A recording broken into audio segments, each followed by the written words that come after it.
Mesdames et messieurs, bonsoir. Nous sommes dans le cadre de notre édition avec le Arc-en-Ciel Espoir, l'association qui se trouve sur la rue Montagnard-François-Andong dans la vallée Sainte-Marie, en face de l'école Saint-Joseph et du lycée Sainte-Marie. Et là, depuis un moment, euh, ce sont les campagnes à travers les écoles, mais aussi des campagnes sur Catholique TV Gabon.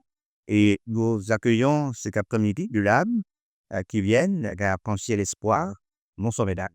Bonsoir.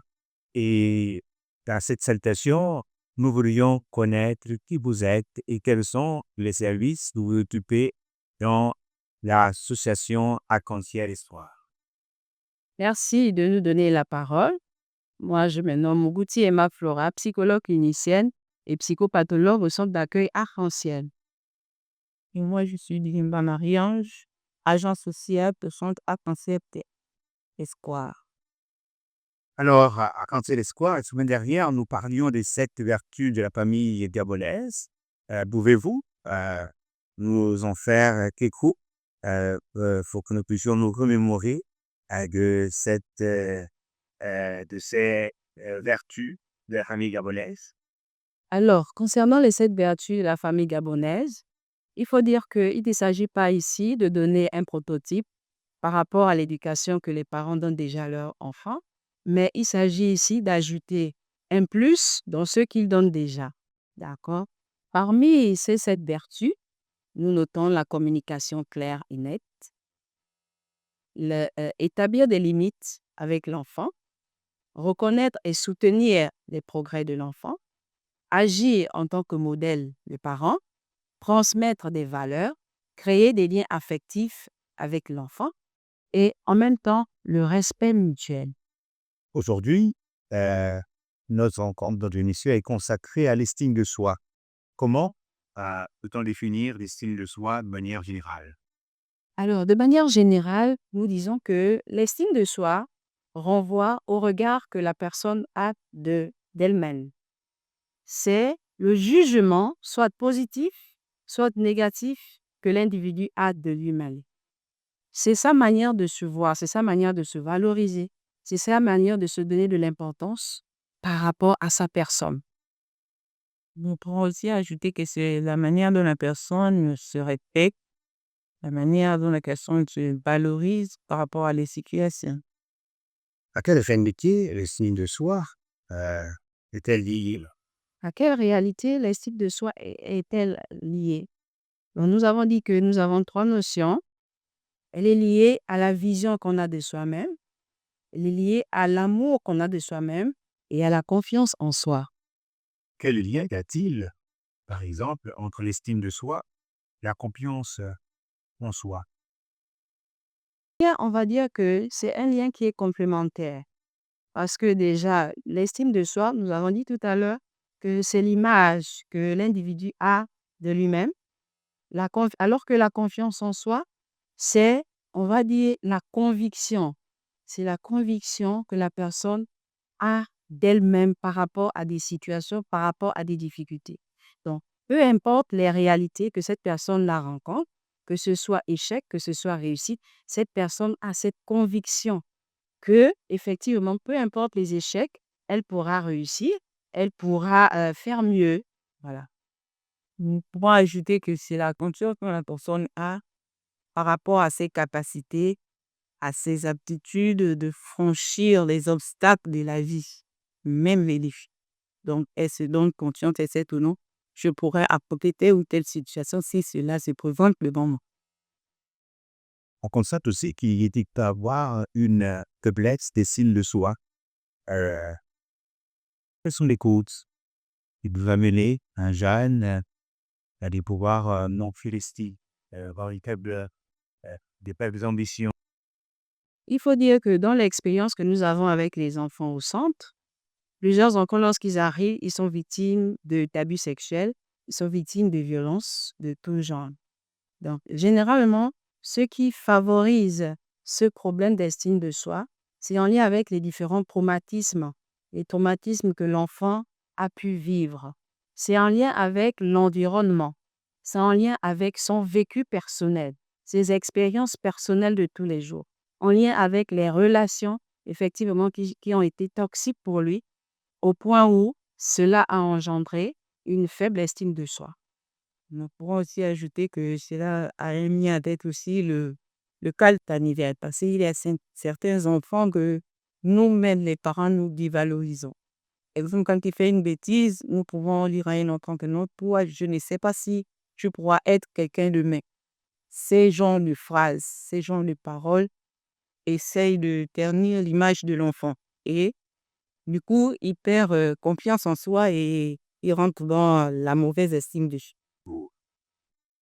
La faible estime de soi a une conséquence.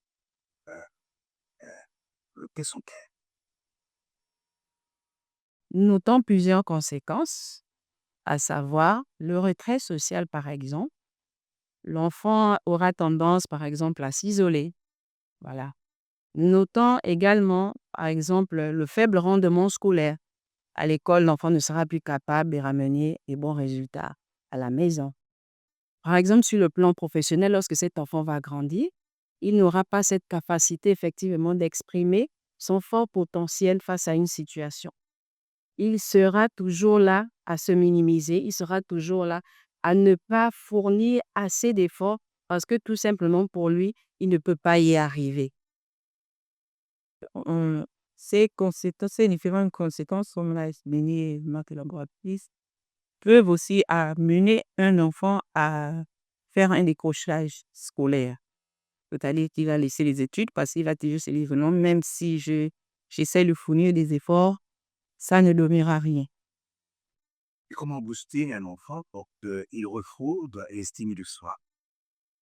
Alors, pour booster un enfant, pour qu'il retrouve l'estime de soi, généralement, nous, au centre arc-en-ciel, lorsqu'ils arrivent, on commence d'abord par travailler sur les blessures de l'enfant, les blessures psychologiques de l'enfant. Donc, tous les traumatismes que l'enfant a pu vivre quand il était petit.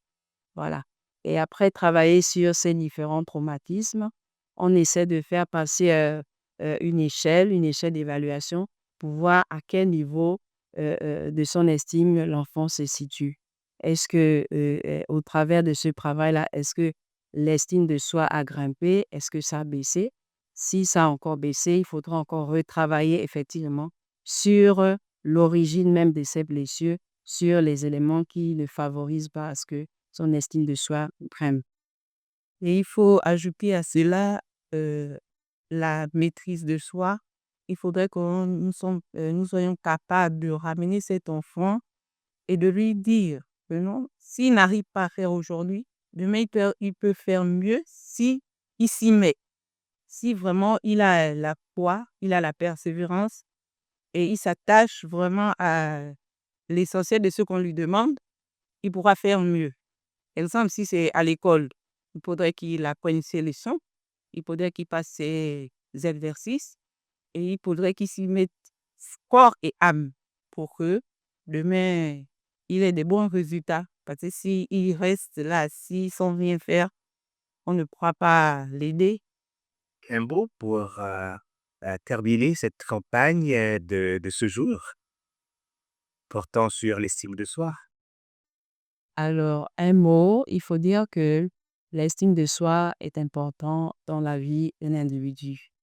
D'accord? Pour se sentir bien dans sa peau, pour être épanoui, on a besoin que notre estime de soi soit au plafond. Mais il y a des situations qui peuvent nous arriver, ça affaiblit notre estime de soi, mais il faudrait qu'on se dise qu'on a du potentiel, on a des capacités, on a des qualités également. Et si on ne peut pas y arriver seul, c'est toujours important de consulter un psychologue pour se faire aider. Moi, je dirais que pour que nos enfants aient confiance en soi, il faudrait que nous aussi, les parents, nous ne dénigrons pas les enfants. Nous ne devons pas porter des mauvais jugements sur les enfants. S'ils ont fait une bêtise, la meilleure solution, c'est d'appeler l'enfant, conseiller et demander à l'enfant de faire mieux, lui donner les conséquences et les avantages d'une telle situation. Donc, essayer un peu de discuter avec l'enfant, redonner confiance en l'enfant Et ensuite, on espère que cette estime reviendra et il sera plus confiant. Nous vous disons merci et nous sommes arrivés au terme de notre édition. Tous nos remerciements à toute l'équipe de ce arc-en-ciel et à vous qui êtes venus cet après-midi pour nous entretenir sur l'estime de soi. Et je crois que chacun d'entre nous a retrouvé un peu l'estime de soi pour notre quartier de plus belle auprès des jeunes, pour booster les jeunes dans cette estime souvent perdue. À très bientôt et nous vous disons merci. Merci.